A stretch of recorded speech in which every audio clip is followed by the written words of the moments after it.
স্বাগতম computer hardware এবং networking ট্রেডে। আপনাদের সাথে আছি আমি তরুণ দেবনাথ, ইনস্ট্রাক্টর বন্ধু computer training centre Puthia Rajshahi থেকে। আমাদের আজকের topic communication device and wireless communication system. প্রথমে আমরা দেখব কমিউনিকেশন ডিভাইস বা নেটওয়ার্ক ডিভাইস কি।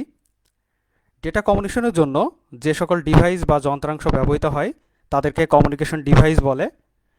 কমিউনিকেশন ডিভাইসগুলোকে অনেক সময় নোড বলা হয়ে থাকে, অর্থাৎ একটা নেটওয়ার্কের যে পয়েন্টগুলো থাকে, যে টার্মিনাল থেকে যে টার্মিনালে আমরা ইনফরমেশন পাঠাবো সেগুলোকে আমরা কমন নাম বলছি একটা নোড। তো এখন এসে যে এই নোডের মধ্যে কি কি ধরনের আমাদের ডিভাইস থাকে, তো প্রথমে আমরা বলছি রিপিটারের কথা।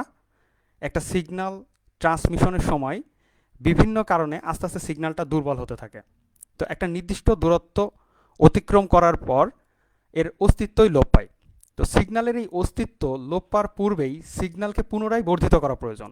সিগন্যালকে যদি আমরা বর্ধিত করতে পারি, অর্থাৎ একটা লেভেলে দেখা যাচ্ছে সিগন্যালটা আস্তে আস্তে যখন অস্তিত্ব লোপ পেয়ে যাচ্ছে তার আগে ঠিক আগ পর্যন্ত কিন্তু সেই ইনফরমেশন ক্যারি করতে থাকে, অর্থাৎ ওই পয়েন্টে যদি দেখা যাচ্ছে আমরা একটা রিপিটার ব্যবহার করি তাহলে সিগন্যালটাকে সেখান থেকে আবার বুস্ট করা সম্ভব হবে। তো সেই সময় আমার রিপিটার ব্যবহার করলেই আমার সিগন্যালটাকে কিন্তু আমরা প্রপার দূরত্বে পাঠাতে পারবো, অর্থাৎ একটা সিগন্যালকে একটা নির্দিষ্ট সময় পর পর রিপিট করা হবে, নির্দিষ্ট সময় পর পর তাকে এনার্জি দেওয়া হবে, বুস্ট করা হবে।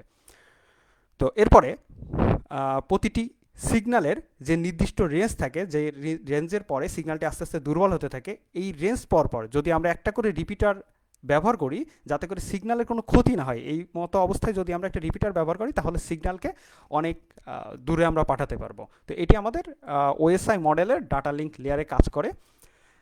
আজকে যারা শিক্ষার্থী আছেন আমাদের সাথে, যদি আপনাদের কোনো টাইপের প্রবলেম থাকেন আপনার কমেন্টে আপনারা আপনাদের প্রবলেম জানাতে পারেন, আমি অবশ্যই সমাধান করার চেষ্টা করব। তো এখানে আমাদের মডেল ওএসআই মডেল যেটা আছে আমাদের ওপেন সিস্টেম ইন্টারকানেকশন মডেল বলা হয় এটা। অর্থাৎ চিন্তা করুন যে একটা আপনি লেআউট বা একটা অ্যাপ্লিকেশন সফটওয়্যার আপনি ব্যবহার করছেন আপনার কম্পিউটারে, সেটা আপনার কম্পিউটারে এক ধরনের দেখাচ্ছে বা অন্যের কম্পিউটারে আর এক ধরনের দেখাচ্ছে, আলাদা আলাদা হতে পারে। কিন্তু আপনি চিন্তা করেন আপনি যখন মজিলা ফায়ারফক্স বা গুগল ক্রোম ব্যবহার করছেন, ইভেন আপনি ফেসবুক ব্যবহার করছেন, সেক্ষেত্রে আপনি যে কম্পিউটারে যান না কেন দেখবেন যে একই রকম আপনার লেআউট দেখাচ্ছে। তো এটা হচ্ছে আমাদের ওপেন সিস্টেম ইন্টারকানেকশনের একটা উদাহরণ। ওপেন সিস্টেম ইন্টারকানেকশনের আসলে মডেলের অনেকগুলা লেআউট আছে, 7টা লেআউট আছে। তো এই যে 7টা লেয়ার যেগুলো বলছি, লেয়ারগুলো আছে, এই লেয়ারে কিন্তু আমরা বিভিন্ন লেয়ারে কাজ করে থাকি। তো রিপিটার এক্ষেত্রে আমাদের ডাটা লিঙ্ক লেয়ারে কাজ করে। তো আমরা পরের টপিকটা দেখি। এখানে দেখেন যে একটা রিপিটার আছে, একটা ডিভাইস, এখান থেকে আমাদের 100 মিটার পরের ডিস্টেন্সে পরের সে সিগন্যালটা লো পেয়ে যাচ্ছে। তো সেই জায়গা থেকে তাকে বুস্ট করার জন্য এখানে আমরা রিপিটার ব্যবহার করছি। আবার এখান থেকে 100 মিটার পরে আমরা সিগন্যালটাকে আবার বুস্ট করার জন্য আরেকটা এখানে এই রিপিটার বুস্ট করে আবার তাকে 100 মিটার পর্যন্ত কিন্তু পাঠাতে পারছি। তো এইভাবে সিগন্যালটা দেখেন একটা রিপিটারের মাধ্যমে আমরা কিন্তু এখানে 200 মিটার ওভারকাম করছি। তো এই যে এইভাবে আমরা কমিউনিকেশন করছি, এইভাবে আমাদের কমিউনিকেশন চলছে। এর পরের অংশে আমরা দেখি যে পরের যে টপিকটা আছে আমাদের হাব। অর্থাৎ হাব হচ্ছে একটা আমাদের নেটওয়ার্ক ডিভাইস। হাবের কোনো টেবিল নেই, যার অর্থ হচ্ছে হাব কোনো অ্যাড্রেস মনে রাখতে পারে না। অর্থাৎ হাব কোনো ডিভাইসের অ্যাড্রেস সংরক্ষণ করে রাখে না। কোনো ডিভাইস থেকে যখন হাবের কাছে ডাটা আসে, হাব তখন সেটার কিছু না দেখেই তার সকল পোর্টে ডাটাটাকে ট্রান্সমিট করে দেয়। তো আমরা একটু দেখে নিই যে আসলে হাব কীভাবে আমাদের ডাটাটা ট্রান্সমিট করে। আপনি একটু ডান দিকে খেয়াল করেন, আমাদের ডান সাইডে দেখেন যে এইখানে হাব থেকে একটা প্যাকেট আসলো, এই প্যাকেটটা এসে হাবে গেল এবং হাব প্রত্যেকটা পোর্টে কিন্তু এই 1 2 3 4 5 6 7 7টা পোর্টেই কিন্তু আমাদের ডাটাটাকে আমাদের পাঠিয়ে দিল। তো হাবের কাজই এইটা যে কোনো ইনফরমেশন না দেখেই সে ডাটাটাকে সরাসরি আমাদের যতগুলা পোর্ট আছে ততগুলো পোর্টে আমাদের পাঠিয়ে দেবে। হাব দুই টাইপের হয়ে থাকে, একটা হচ্ছে সক্রিয় হাব আর একটা হচ্ছে নিষ্ক্রিয় হাব। তো সক্রিয় বা অ্যাক্টিভ হাব আর একটা হচ্ছে আমাদের প্যাসিভ হাব। তো অ্যাক্টিভ হাব যে কাজটা করে থাকে, অ্যাক্টিভ হাবগুলা সবসময় আমাদের একটা বিদ্যুতের প্রয়োজন হয়। অ্যাক্টিভ হাব আমার রিপিটার যে কাজটা করছিল সেই রিপিটারের কাজ কিন্তু অ্যাক্টিভভাবেই করতে পারবে, অর্থাৎ সিগন্যালকে সে ক্লিন করবে এবং বুস্ট করবে, সিগন্যালকে বুস্ট করে ক্লিন বুস্ট এবং রিলে, অর্থাৎ একটা সিগন্যালকে বুস্ট করার পরে সেটাকে আবার ফরওয়ার্ড করবে, সিগন্যালে যতটুকু এনার্জি লস হয়েছিল ততটুকু এনার্জি সিগন্যালকে প্রোভাইড করবে, আবার সেটাকে পাঠিয়ে দেবে। তো এইভাবে আমাদের দুইটাই কাজ করছে কিন্তু আমাদের এই সক্রিয় হাব। আর নিষ্ক্রিয় হাব অন্যদিকে কী করছে, নিষ্ক্রিয় হাব ডেটা সিগন্যালকে একই ফরম্যাটে ফরওয়ার্ড করে, জাস্ট একটা সিঙ্গেল ফরম্যাটে, অর্থাৎ যে সিগন্যালটা আমার ইনপুট আসলো সেই ইনপুট সিগন্যালকেই সে সরাসরি ফরওয়ার্ড করে দিল। এক্ষেত্রে কোনো ধরনের সিগন্যাল বুস্ট করবে না, দেখা যাচ্ছে সিগন্যালের ডিস্টেন্সটা অনেক কমে গেছে, পাওয়ারটা কমে গেছে, কিন্তু সেটাকে আর সে কোনো কেয়ার করবে না, জাস্ট পাঠিয়ে দেবে। তবে এর যেটা সুবিধা হচ্ছে সেটা হচ্ছে এর কোনো নিজস্ব বিদ্যুৎ পরিবহনের ব্যবস্থার দরকার থাকে না, যেহেতু সিগন্যাল আসলেই সেটাকে শুধু ফরওয়ার্ড করতে হবে। সে এটার কাজই সেটা নিষ্ক্রিয় হাব। তো নিষ্ক্রিয় হাব যা নোডগুলো থেকে তারের সংগ্রহ করে এবং সক্রিয় হাব থেকে বিদ্যুৎ সরবরাহ করে, এবং এইভাবে আর কি ক্লিন বুস্ট না করে নেটওয়ার্ক রিলে করে থাকে। এবং নেটওয়ার্কের দূরত্ব কিন্তু এক্ষেত্রে বাড়ছে না, অর্থাৎ যেহেতু আমাদের সিগন্যালটা কমে যাচ্ছে সেক্ষেত্রে কিন্তু দূরত্ব কিন্তু ডিস্টেন্স কিন্তু বাড়ছে না। তো পরে যে টপিকটা আছে সেটা হচ্ছে মডেম। আপনারা তো সবাই ব্যবহার করেন মডেম, অনেকে এই মুহূর্তে মডেম দিয়ে তার মোবাইলে নেট চালাচ্ছে, কিন্তু আমরা কি জানি যে মডেম আসলে কীভাবে কাজ করে? তো মডেমের পূর্ণ অর্থ হচ্ছে মডুলেশন এবং ডিমডুলেশন। মডুলেশনের এমও, অর্থাৎ এই যে মডুলেটর যেটা আছে আমার এই শব্দের আমাদের এমও, মডুলেশন মূলত এই মডুলেশন এবং ডিমডুলেশন পারফর্ম করার জন্য মডেমে আমাদের আছে মডুলেটর এবং ডিমডুলেটর সার্কিট। তো এই যে মডুলেটর সার্কিট, এই মডুলেটর সার্কিটের এমও এবং ডিমডুলেটর সার্কিটের ডিএম, এই দুইটা নিয়ে আমাদের মডেম শব্দটি গঠিত হয়েছে। মডুলেটরের কাজ হচ্ছে ডিজিটাল সিগন্যালকে অ্যানালগ সিগন্যালে কনভার্ট করা, এবং ডিমডুলেটরের কাজ হচ্ছে অ্যানালগ সিগন্যালকে ডিজিটাল সিগন্যালে কনভার্ট করা। আসলে কিন্তু সবসময় কিন্তু এটাও সত্য নয় সব সময়ের জন্য। আমি যা শুধু মডেমের স্ট্রাকচারটা দেখে পরবর্তীতে আপনাদের এখনই দেখাবো যে কীভাবে মডুলেশন ডিমডুলেশন অপারেশন পারফর্ম করা হয়। অর্থাৎ এরপর আপনি সবার সাথে আপনি বলতেও পারবেন যে না মডেম কীভাবে কাজ করে, আপনি মেকানিজমটা জানেন। তো প্রথমে দেখেন একটা কম্পিউটার আছে, একটা নোড, এখান থেকে কম্পিউটার থেকে সেই ইনফরমেশন এখান থেকে আমাদের পাস করছে এবং সেটা আমাদের মডেম কিন্তু রিসিভ করছে। তো কম্পিউটার হয় কি সাধারণত আমাদের ডিজিটাল ইনফরমেশন নিয়ে কাজ করে, অর্থাৎ ডিজিটাল সিগন্যাল নিয়ে কাজ করে। অ্যানালগ সিগন্যাল এখান থেকে আবার অ্যানালগ সিগন্যাল চলে যাচ্ছে, এটা একটা অ্যানালগ সিগন্যাল এই ধরনের, এরকম এই যে ঢেউ ঢেউ এইগুলোকে বলা হয় অ্যানালগ সিগন্যাল, এবং ডিজিটাল সিগন্যাল এরকম স্কোয়ার শেপে থাকে।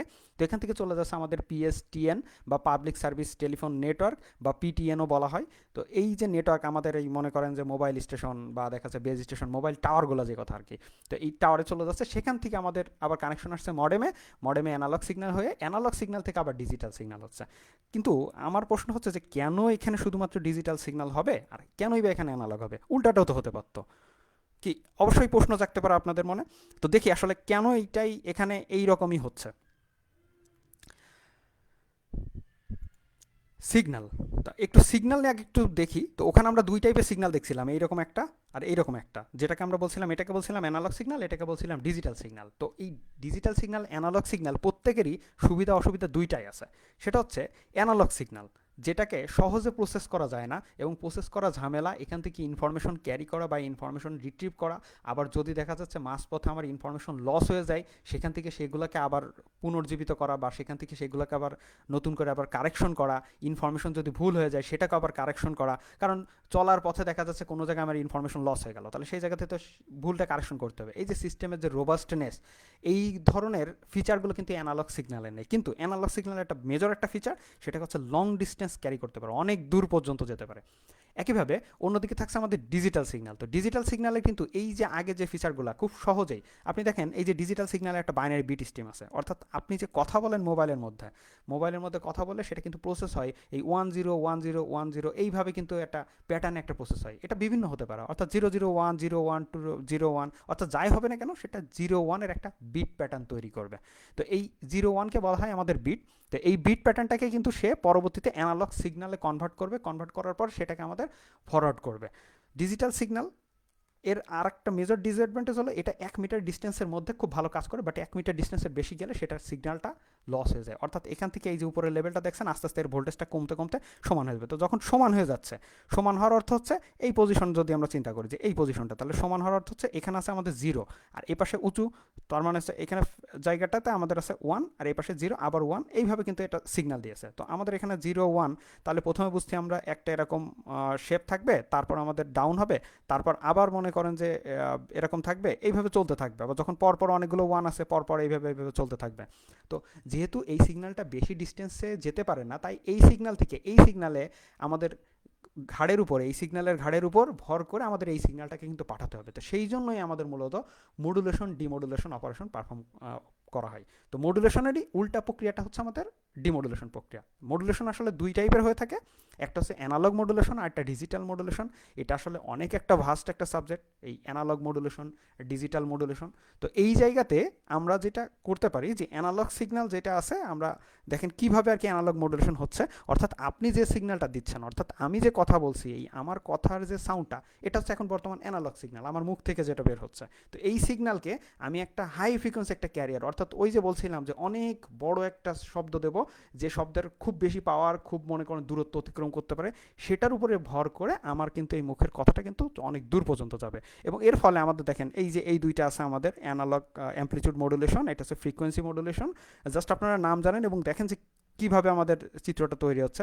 দেখেন এই যে এই দুইটা সিগন্যাল, এই ছিল সেই শক্তিশালী সিগন্যাল, আর এই হচ্ছে আপনার কথা বা আমরা যেগুলো মোবাইলে বলে থাকি সেই ধরনের কথা। তো এইটাকে এইভাবে আমরা তৈরি করার পরে, আমাদের মডুলেট করার পর এই রকম একটা রেজাল্ট হলো। অর্থাৎ এইটা হতে পারে, এইটা হতে পারে, অথবা আমাদের ডিজিটাল মডুলেশন আমরা যে যেটা বলছিলাম, যে একটু আবার দেখে আসি 5 নম্বরে। তো এই যে দেখেন এখান থেকে একটা আমাদের ডিজিটাল সিগন্যাল আছে, এটাকে মডেমের মাধ্যমে এখান থেকে আমাদের এই দিক দিয়ে আমাদের সিগন্যালটা আমাদের যাচ্ছে। তো এইভাবে আমাদের এই যে সিগন্যালটা ডিজিটাল মডুলেশন, এই ডিজিটাল সিগন্যালটা আমাদের এই হাই ক্যারিয়ারের উপরে ভর করে এইভাবে মডুলেট হয়ে যাচ্ছে।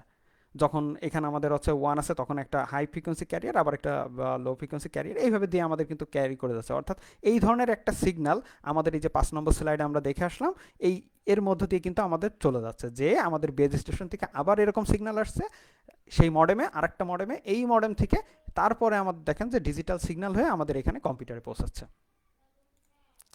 আচ্ছা, তো এরপরে আমাদের আমরা এখন দেখব যে অন্য আরেকটা আমাদের নেটওয়ার্ক ডিভাইস, সেটা হচ্ছে আমাদের এনআইসি, যার অর্থ হচ্ছে আমাদের নেটওয়ার্ক ইন্টারফেস কার্ড।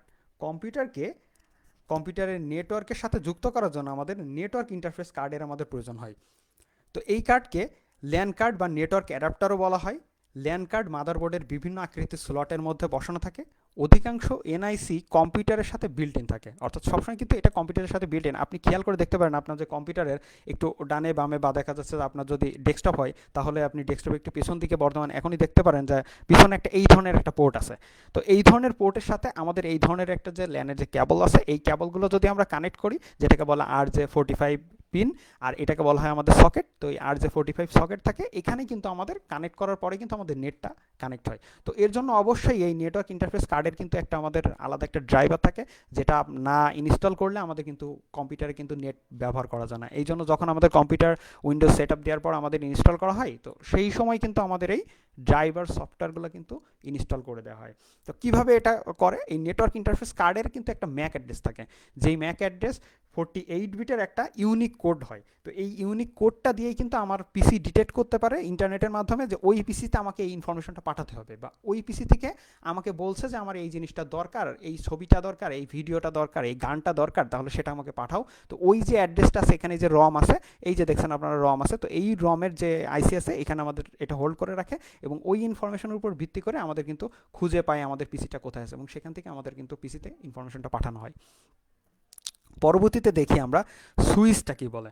সুইচ আমরা সাধারণত বোর্ডে করি কি, যে বোর্ডে অনেকগুলো সুইচ আছে, আর আমাদের মনে করেন ঘরে অনেকগুলো লোড আছে, অর্থাৎ বাল্ব আছে, তারপর হচ্ছে দেখা যাচ্ছে রড লাইট আছে, তারপর ফ্যান আছে, এসি আছে, টিভি আছে, ফ্রিজ আছে। তো আমরা সুইচকে করি কি, যে সুইচটা দিয়ে আমরা সেই লোডটাকে অন করতে চাই যেটা আমার পছন্দ, বা যেটাতে আমি চাচ্ছি যে এই আমার লাইটটা অন হোক বা ওই ফ্যানটা অন হোক। তো সেইটার জন্য কিন্তু আমাদের সুইচের প্রয়োজন পড়ে।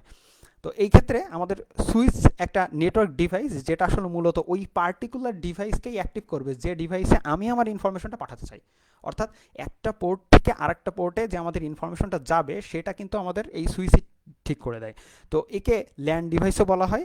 আপনারা ল্যান সম্পর্কে মিন টাইম আমি 2-1বার কথা বলেছি, তারপর আমরা আরও নেটওয়ার্কের টাইপগুলো নিয়ে আমরা কথা বলবো সামনেই লেকচারে। এটা হচ্ছে ল্যান হচ্ছে আমাদের লোকাল এরিয়া নেটওয়ার্ক। ল্যানের মতো আরও বেশ কিছু আমাদের নেটওয়ার্ক আছে, ওয়াইড এরিয়া নেটওয়ার্ক আছে, তারপর হচ্ছে আমাদের মেট্রোপলিটন এরিয়া নেটওয়ার্ক আছে, ইত্যাদি। তো এর সাহায্যে নেটওয়ার্ক কম্পিউটার সমূহ পরস্পরের সাথে কেন্দ্রীয়ভাবে যুক্ত থাকে।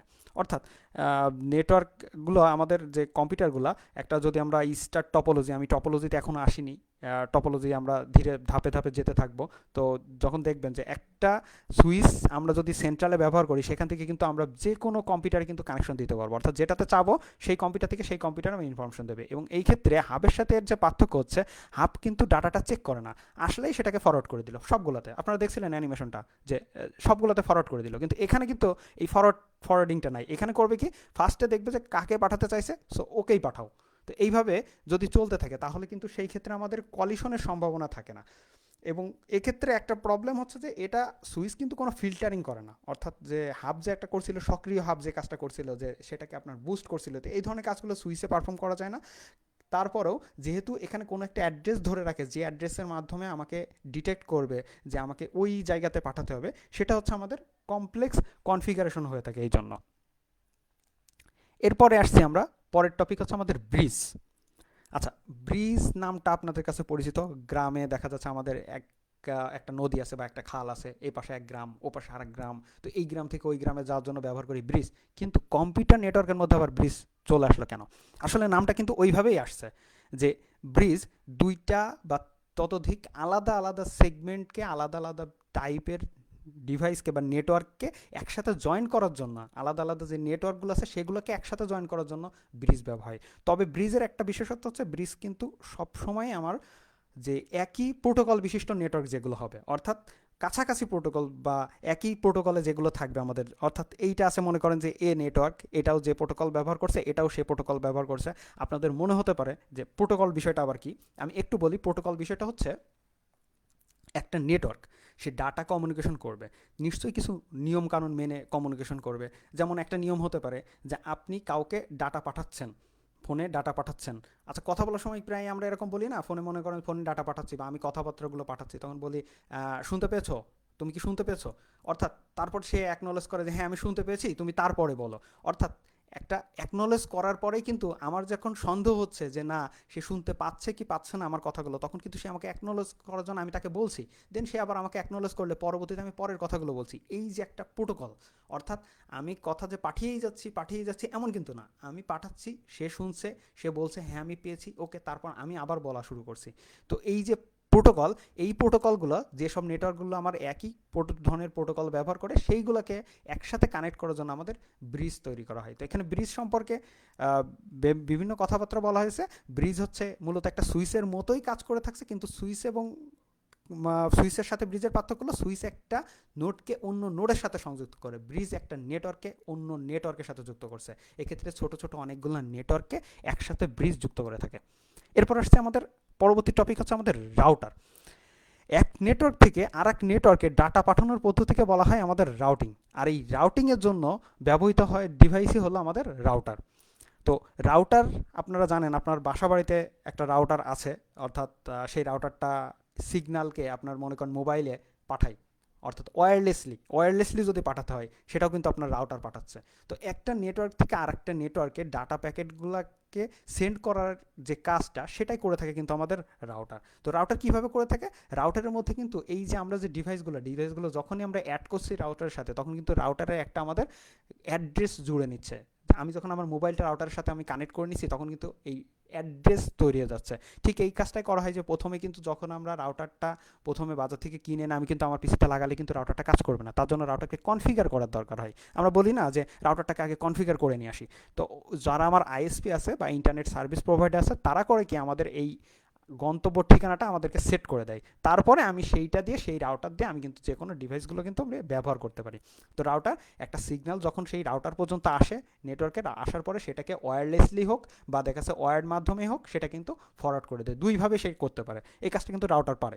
আবার যখন আমি একটা ইনফরমেশন সার্চ করছি, যে গুগল থেকে আমি সার্চ করছি যে আজকের হিট মুভি কোনটা আছে, বা দেখা যাচ্ছে যে আজকের হিট গেম কোনটা আছে, এখানে ভালো গেম কোনটা, আমি একটা গেম চাই, অমুক গেমটা আমি খোঁজ করছি, দেখা যাচ্ছে কল অফ ডিউটি।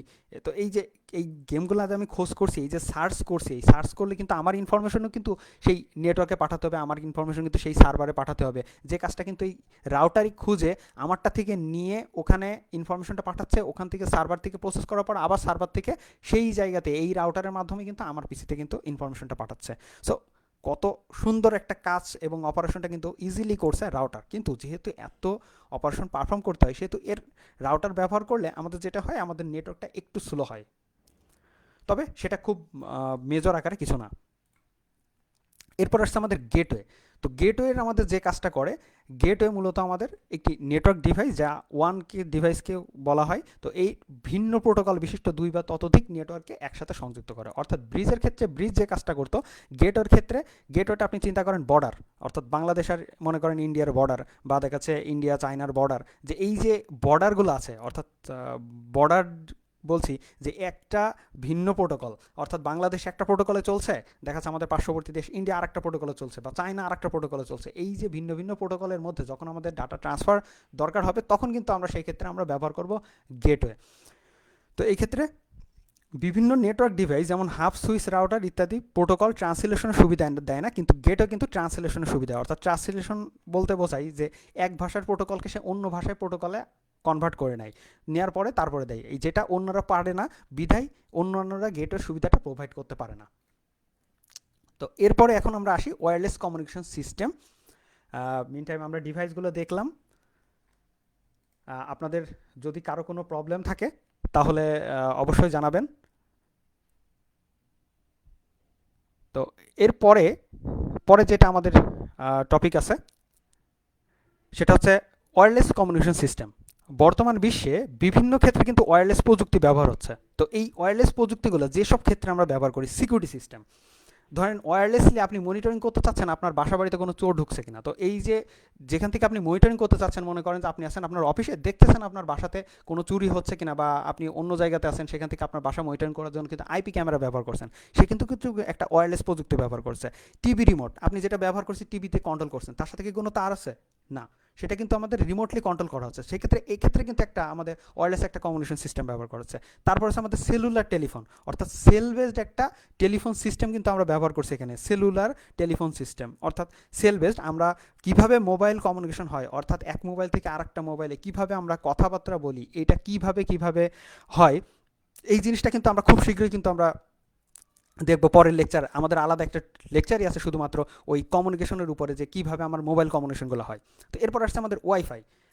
আমরা ব্যবহার করছি ইন্টারনেটে, ওয়াইফাই ব্যবহার করছি, বাট ওয়াইফাই কীভাবে হচ্ছে বা ওয়াইফাই আসলে মিনিংটা কী, আমরা কিন্তু কিছুই জানি না ওয়াইফাই। বাট এই ওয়াইফাই ব্যবহার করে আমরা নেট চালাচ্ছি, আমরা কন্টিনিউয়াসলি দেখা যাচ্ছে যে আমরা অনেক সময় ভিডিও চ্যাট করছি, অনেক সময় অডিও চ্যাট করতেছি। তো এই যে এই কাজগুলো কিন্তু আমরা ওয়াইফাই ব্যবহার করে করছি।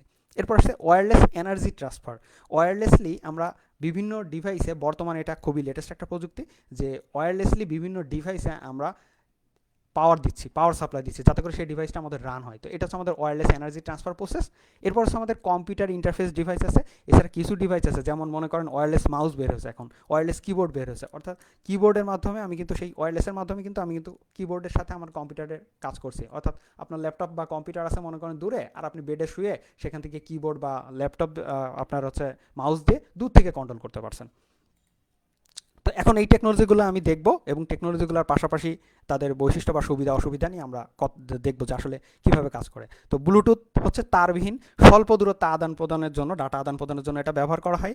ব্লুটুথটা আমাদের যেটা করে, আমাদের 10 মিটার থেকে আমাদের 100 মিটার রেঞ্জের মধ্যে ব্লুটুথ আমাদের কাজ করে। ব্লুটুথের যে আমাদের রেঞ্জ আছে, অর্থাৎ যে ফ্রিকোয়েন্সিতে আমাদের ব্লুটুথ ডাটা ট্রান্সফার করে, সেটা হচ্ছে 2.4 গিগাহার্জ, এবং এটা মূলত আমাদের শর্ট ডিস্টেন্সের জন্যই করা হয়। তো আরেকটা আমাদের আজকে আরেকটা নেটওয়ার্ক দেখছি, দেখেন, পার্সোনাল এরিয়া নেটওয়ার্ক, যেটাকে প্যানও বলা হয়ে থাকে, অর্থাৎ খুব ছোট নেটওয়ার্ক, অর্থাৎ একটা খুব স্বল্প পরিসরে যে নেটওয়ার্কটা আছে, সেটা হচ্ছে আমাদের পার্সোনাল এরিয়া নেটওয়ার্ক। এটি উচ্চ মানের একটা নিরাপত্তা থাকে। ওয়াইফাইয়ের ফুল মিনিংটা, হ্যাঁ, আমি একটু পরে আসছি, আপনার প্রশ্নের অ্যান্সার দেবো। ওয়াইফাই আমরা যাব, এখনই যাব, সেই সময় আমি ওয়াইফাইয়ের অ্যান্সার দিয়ে দেবো। তো এখন আসছি যে এই বিভিন্ন ডিভাইসে ইউএসবি পোর্টের মাধ্যমে আমাদের যে ব্লুটুথ সংযোগ দেওয়া হয়, ইউএসবি পোর্টের মাধ্যমে, অর্থাৎ একটা বাজার কিন্তু এক ধরনের ডিভাইস পাওয়া যায়, ব্লুটুথ ডিভাইস। এটা খুবই অল্প দাম। তো এই ব্লুটুথ ডিভাইসটা আপনি যদি আপনার পিসিতে তো ব্লুটুথ নাই, তো আপনি আপনার ফোনের সাথে কিভাবে কম্পিউটারের সাথে আপনি কানেক্ট করবেন? তো বাজারে গেলে আপনি এই ধরনের একটা ডিভাইস পাবেন, ব্লুটুথ ডিভাইস, সেটা আপনার ইউএসবি পোর্টে কানেক্ট করে জাস্ট ওর ড্রাইভার সফটওয়্যারটা একবার ইনস্টল করে নেন। ইনস্টল করে নেওয়ার পরে আপনি আপনার পিসির সাথে আপনার মোবাইলের যে কোনো ডাটা ট্রান্সফার করতে পারবেন। এবং এই ক্ষেত্রে আপনার রেট দেখেন, ডাটা ট্রান্সফার রেট প্রায় 1 মেগাবিট পার সেকেন্ড। তো একটু দেখি যে ব্লুটুথটা আসলে কখন হয়েছিল বা কীভাবে তৈরি হয়েছিল। 1994 সালে টেলিকম ভেন্ডর এরিকসন সর্বপ্রথম ব্লুটুথ উদ্ভাবন করেন এবং দশম শতাব্দীর ডেনমার্কের রাজা হারাল্ড ব্লুটুথের নাম অনুসারে এই প্রযুক্তির নামকরণ করা হয়েছে ব্লুটুথ। বর্তমানে মোবাইল ফোন থেকে শুরু করে laptop, tab, PDA, smartphone, computer, medical device এবং বাসাবাড়ির বিনোদনের ক্ষেত্রে অনেক ক্ষেত্রে আমরা ব্লুটুথ প্রযুক্তিটা ব্যবহার করে থাকি। তো ব্লুটুথের আমি বৈশিষ্ট্য নিয়ে একটু কথা বলি। ব্লুটুথটা হচ্ছে স্বল্প দূরত্বে দুইটা ডিভাইসের মধ্যে ডাটা আদান প্রদানের জন্য ব্লুটুথ ওয়েব ব্যবহার করে। ব্লুটুথের 2.4 গিগাহার্জ ফ্রিকোয়েন্সিতে কাজ করে। 10 থেকে 100 মিটারের মধ্যে মানে আমাদের রেঞ্জের মধ্যে কাজ করে ব্লুটুথটা। তো এক্ষেত্রে কোনটা আমাদের 100 মিটার রেঞ্জে কাজ করবে সেটাই আমাদের সবচেয়ে ভালো। তো ব্লুটুথের সবচেয়ে যে লেটেস্ট ভার্সনটা আছে, ব্লুটুথ ভার্সন 4.0, এটাই আমাদের ব্লুটুথের সবচেয়ে একটা ভালো একটা ওয়ে, যেটা আমাদের লং ডিস্টেন্সে কমিউনিকেশন করতে পারে। তো ব্লুটুথ একটা পিকো নেটের আওতায় সর্বোচ্চ 8টি যন্ত্রের সাথে সিগন্যাল আদান প্রদান করতে পারে। Mobile phone, laptop, computer, printer, digital camera এবং ভিডিও গেম কনসোলগুলোতে পরস্পরের সাথে সংযুক্ত করতে এবং তথ্য বিনিময় করতে খুবই নিরাপদ উপায়ে আমরা কিন্তু ব্লুটুথ ব্যবহার করে থাকি। আর ব্লুটুথের আরেকটা বিশেষত্ব হচ্ছে ব্লুটুথ কোনো ধরনের আপনার কনফিগার করতে হয় না। জাস্ট আপনি ব্লুটুথটাকে ওই ডিভাইসটাকে সিলেক্ট করে দেন, ওই ডিভাইসকে আপনার সরাসরি ব্লুটুথ আমার কানেক্ট করে দেবে। তো এরপর আসছে ওয়াইফাই। আমাদের একজন শিক্ষার্থী প্রশ্ন করছিলেন যে ওয়াইফাইয়ের ফুল মিনিংটা যদি বলতেন। তো ওয়াইফাইয়ের শব্দটি হচ্ছে ওয়্যারলেস ফিডেলিটি। ওয়্যারলেস ফিডেলিটির WI, এখানে WI এবং ফিডেলিটির FI, এই দুইটা নিয়ে আমাদের ওয়াইফাই তৈরি হয়েছে। তো এই শব্দেরই সংক্ষিপ্ত রূপ হচ্ছে ওয়্যারলেস ফিডেলিটির সংক্ষিপ্ত রূপ হচ্ছে ওয়াইফাই। ওয়াইফাই হলো জনপ্রিয় তারবিহীন নেটওয়ার্ক একটা প্রযুক্তি যা উচ্চ গতির ইন্টারনেট এবং নেটওয়ার্ক সংযোগসমূহ সরবরাহের জন্য বেতার তরঙ্গকে ব্যবহার করে থাকে। ওয়াইফাই আরেকটা প্রশ্ন ছিল যে ওয়াইফাই দিয়ে পিসিতে নেট কানেক্ট করতে কোন ধরনের কেবল ইউজ করা হয়। আসলে ওয়াইফাই দিয়ে আপনি যদি পিসিতে নেট কানেক্ট করতে চান তাহলে সেক্ষেত্রে আপনার তো কোনো তারই লাগবে না, কারণ ওয়াইফাই প্রযুক্তিটাই হলো একটা তারবিহীন প্রযুক্তি, একটা ওয়্যারলেস টেকনোলজি। সেক্ষেত্রে আপনার তারের প্রয়োজন নেই। কিন্তু আপনার রাউটার পর্যন্ত যখন রাউটার থেকে আপনি যখন আবার এই ওয়াইফাইয়ের মাধ্যমে আপনার পিসিতে ব্যবহার করবেন, তখন আলাদা একটা ডিভাইস পাওয়া যায়। সেই ডিভাইসটা আপনার পিসিতে লাগিয়ে নিতে হবে, যেটা দিয়ে আপনি ওয়াইফাই ব্যবহার করতে পারবেন। এটা একটু মোটামুটি একটু কস্টলি ব্লুটুথের তুলনায়। কিন্তু রাউটারে যখন আসছে তখন অবশ্যই রাউটারে আপনার CAT6 তার ব্যবহার করতে হবে। অর্থাৎ রাউটারে যখন আসছে সেক্ষেত্রে আপনি CAT6ও ব্যবহার করতে পারেন, বা দেখা যাচ্ছে কোয়াক্সিয়াল কেবল ব্যবহার করতে পারেন, বা অপটিক্যাল ফাইবার। তবে সাধারণত অপটিক্যাল ফাইবার এবং CAT6 তার দুইটাই একত্রে ব্যবহার করে আপনার দেখাচ্ছে নেটটা ওই আমার রাউটার পর্যন্ত নিচ্ছে, এবং রাউটার থেকে ওয়াইফাইয়ের মাধ্যমে আমরা আবার এটাকে ব্যবহার করে থাকছি। তো বৈদ্যুতিক যন্ত্রপাতিগুলোকে তারবিহীন উপায়ে সংযুক্ত করার কৌশল এটি, এবং এটি ওয়্যারলেস লোকাল এরিয়া নেটওয়ার্কের জন্য IEEE ইনস্টিটিউট অফ, যেটা ফুল মিনিং হচ্ছে institute of electrical and electronics engineers. তো এটা হচ্ছে 802.11 প্রণীত একটা স্ট্যান্ডার্ড। ওয়াইফাইয়ের বৈশিষ্ট্য, এটি IEEE 802.11 স্ট্যান্ডার্ডের একটা স্ট্যান্ডার্ড। ওয়াইফাই প্রযুক্তি ব্যবহার করে একই সাথে একাধিক কম্পিউটারে ইন্টারনেট সংযোগ দেওয়া যায়। ওয়াইফাইয়ের কাভারেজ সীমিত পরিসর থেকে নিয়ে বিস্তৃত পরিসরে ওয়াইফাইয়ের কাভারেজ পাওয়া যায়। ওয়াইফাই প্রযুক্তির সাহায্যে ইন্টারনেট অ্যাক্সেস করা যায়। কাভারেজ এরিয়া সাধারণত ইনডোরের ক্ষেত্রে 32 মিটার এবং আউটডোরের ক্ষেত্রে 95 মিটারের মতো হয়ে থাকে। তো এরপরে আমরা এখন চলে যাব পরের টপিকে চলে যাচ্ছি। পরের টপিক হচ্ছে আমাদের ওয়াইম্যাক্স। আচ্ছা, ওয়াইফাই রাউটারে আমাদের আরেকটা প্রশ্ন ছিল, ওয়াইফাই রাউটারে আমরা দেখতে পাই 2.4 গিগাহার্জ বা 2.6 গিগাহার্জ লেখা থাকে। আসলে মূলত এই ফ্রিকোয়েন্সিতে আমাদের সিস্টেমটা এই ফ্রিকোয়েন্সি আমাদের ডাটা ট্রান্সমিট করে। অর্থাৎ ডাটাটা আমাদের যে কমিউনিকেশনটা হচ্ছে ওই যে পার্টিকুলার ফ্রিকোয়েন্সি লেখা আছে ওয়াইফাইয়ের আপনার ডিভাইসের পিছনে, ওই পার্টিকুলার ডিভাইসে কিন্তু ওই ফ্রিকোয়েন্সিতে আমাদের ডাটা ট্রান্সফার করছে। আপনি আগে চলে যান ওই যে মডুলেশনে আমরা একটা কথা বলছিলাম যে শক্তিশালী একটা ক্যারিয়ার ওয়েভ বা একটা তরঙ্গের উপরে ভর করে কিন্তু আমরা তথ্যগুলোকে এক জায়গা থেকে অন্য জায়গায় পাঠাই। ওই যে শক্তিশালী যে তথ্য পাঠাচ্ছি যে ক্যারিয়ার ওয়েভটা, ওর ফ্রিকোয়েন্সিটা কত, আসলে মূলত এই আপনার এই যেখানে 2.4 গিগাহার্জ বা 2.6 গিগাহার্জ লেখা থাকে, এই গিগাহার্জটা আসলে এইটার মাধ্যমে বোঝায় ওই সিগন্যালকে, অর্থাৎ ওই যে ফ্রিকোয়েন্সিটা আছে ওইটাকে। তো এখন আসি আমি লাস্ট টপিকটা আমাদের হচ্ছে যে ওয়াইম্যাক্স। ওয়াইম্যাক্সের পূর্ণ রূপ হচ্ছে world wide interoperability for microwave access. WiMAX প্রযুক্তির মাধ্যমে উচ্চগতির ব্রডব্যান্ড সেবা তারবিহীন ব্যবস্থায় বিস্তৃত এলাকা জুড়ে ইন্টারনেট অ্যাক্সেস করার সুযোগ পাওয়া যায়। 1998 সাল থেকে IEEE 802.16 group wireless metropolitan area network, এটা অ্যানাদার একটা নেটওয়ার্ক, এর জন্য মানটি আদর্শ হিসেবে গ্রহণ করা হয়। এটি অপেক্ষাকৃত অধিক মানসম্মত এবং অধিক নিরাপত্তা সুবিধা সম্বলিত। তো এটা মোটামুটি 10 থেকে আমাদের মানে একটা ভাস্ট এরিয়া কভার করে, প্রায় 10 থেকে 60 কিলোমিটার এরিয়া পর্যন্ত এটা কভার করতে পারে ওয়াইম্যাক্স প্রযুক্তি, এবং তাও মাত্র একটা বেজ স্টেশনের মাধ্যমেই এটা দিয়ে কভার দেওয়া সম্ভব। তো ওয়াইম্যাক্সের আমি সুবিধা একটু দেখি।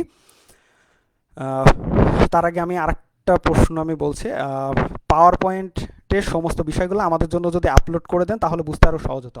আসলে আমাদের ভিডিওটা কমপ্লিটলি পাওয়ার পয়েন্টে দেওয়া হচ্ছে, পাওয়ার পয়েন্ট থেকেই আপনি সমস্ত ভিডিওটা থেকে আপনি পাওয়ার পয়েন্টে দেখতে পারবেন। তারপরে আপনার যদি পাওয়ার পয়েন্টের প্রেজেন্টেশনটা যদি দরকার হয় আপনি আমাকে ইনবক্স করতে পারেন, তাহলে আমি আপনাকে এটাও পাঠিয়ে দিতে পারবো। আর আশা করি সব কিছু এখানে আমাদের দেওয়া আছে, এবং পরবর্তীতে ভিডিওটি আপনি পেয়ে যাবেন, আমরা লিঙ্ক দিয়ে দেবো, পরবর্তীতে লিঙ্ক দিয়ে দেবো। তো ওয়াইম্যাক্সের সুবিধা হচ্ছে যে প্রত্যন্ত অঞ্চলে সেবা পাওয়া যায়, এবং এমনকি যেখানে ফোনের সংযোগ পৌঁছায়নি সেখানেও আমাদের সুবিধা পাওয়া যায়। কোয়ালিটিস অফ সার্ভিস অনেক নিশ্চয়তা দেয়, তথ্য এবং টেলিযোগাযোগ সেবাগুলো প্রদান করা যায়। এর অসুবিধা যেটা আছে, ফাইবার অপটিক কেবল এদের সাথে তুলনা করলে বা স্যাটেলাইটের সাথে তুলনা করলে ওয়াইম্যাক্সের ডাটা রেট অত্যন্ত ধীর গতির। খারাপ আবহাওয়ার কারণে, যেমন বৃষ্টির কারণে কিন্তু সিগন্যাল একটা বিঘ্ন ঘটতে পারে। বেশি বিদ্যুৎ শক্তি ব্যবহার করার ফলে সার্বিক নেটওয়ার্ক চালানোয় পর্যাপ্ত বিদ্যুতের একটা ঘাটতি থাকতে পারে, বা সরবরাহ সবসময় নিশ্চিত করতে হয়। এটার মেইনটেন্যান্স কস্ট অনেক বেশি হয়, কিন্তু সুবিধা হচ্ছে আবার একটা সিঙ্গেল নেটওয়ার্ক হাজার হাজার ইউজারকে আপনি সার্ভিস দিতে পারেন। তো এরপরে যেটা আমাদের আগামী দিনের হোমওয়ার্ক, সেটা হচ্ছে আপনারা একটা লিস্ট বানাবেন যেখানে হাব, সুইচ, ব্রিজ, রাউটার, গেটের সুবিধা অসুবিধা উল্লেখ করবেন। আমি অলরেডি এই ভিডিওটা তৈরি করার সময় এই আপনাদের এই টোটাল যে ক্লাস টাইমে আমি কিন্তু টোটাল অলরেডি কিন্তু সব কিছু কিন্তু বলেছি, যে হাব, সুইচ, ব্রিজ, রাউটার, গেটের সুবিধা অসুবিধাগুলো কিন্তু মুখে বলেছি। তো এই জিনিসগুলাই আপনারা উল্লেখ করবেন এখানে, দিয়ে একটা লিস্ট তৈরি করবেন। মিন টাইম আপনি দেখবেন যে আপনি লিস্টটা তৈরি করলে আপনার কিন্তু খুব দ্রুতই আপনার টোটাল লেসনটা আপনি খুব দ্রুত শিখতে পারবেন। তো এরপরে আমাদের যদি এই ভিডিও নিয়ে কারো কোনো আপনার থাকে, কনফিউশন থাকে কোনো টপিক নিয়ে, আপনার ভিডিওটা আবার দেখতে পারেন। সেক্ষেত্রে ভিডিওটা পুনরায় দেখতে ভিজিট করুন জাতীয় দক্ষতা বাতায়ন www.skills.gov.bd, অথবা দক্ষতা বাতায়নের ফেসবুক পেজে www.facebook.com/skills.gov.bd তে। আমাদের সাথে থাকার জন্য অসংখ্য ধন্যবাদ। ভালো থাকবেন সবাই।